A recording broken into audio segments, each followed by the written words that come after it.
So in Logic, you have a wonderful ability to customize key commands to your liking by just pressing Option K. And you can find all the key commands of Logic in here. You can change key commands here. So let's take the record, for example. Right now it's set to R. If I wanted to change it, you can click on the Learn by Key position to change it. Let's try to change it for U.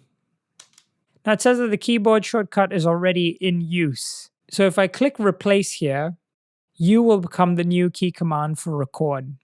And if I press Cancel, R will still remain the key command for it. I'm going to press Cancel for now, as I like R to be my key command. And if you go up here, there's a search tab where you can type in the name of any kind of key commands that you want to find in Logic. For example, let's say I want to do fast forward. I can search for that and it's going to tell me what the key command is. I can also click Learn New Assignments to map a MIDI controller to a key command. So I have made a key command sheet for both Logic Pro and Ableton, which I will provide for you. So in Ableton, you can customize key commands by clicking on the right top-hand corner where it says Key. And now it will show you all the parameters that you can map to your keyboard. So let's take the play button, for example.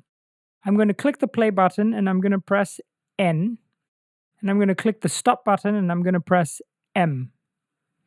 So now if I click here on the side, I can see that I've mapped these two keys. Now I'm going to uncheck the key button. Now if I press N, it's going to play the audio.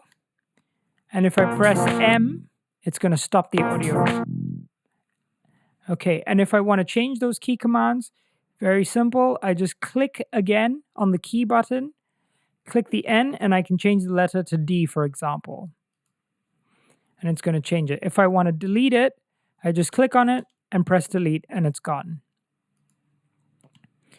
If I want to map a knob, like let's say we want to map this volume knob over here. So now let me map it to N. Now every time I press N, it's going to jump up to the max position, which is 6 dB. And if I press N again, it's going to go down to the minimum position, which is -infinity. Now watch how when I press N, I've gone down to -infinity. If I press N again, it goes up to +6 dB.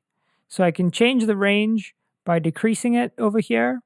If I press it again, now we can see it goes up to -8.4 over here. -infinity, -8.4. You can also map to a MIDI controller by clicking the MIDI button here. And in a similar process, you can just click on an item that you want to MIDI map and then press your MIDI controller.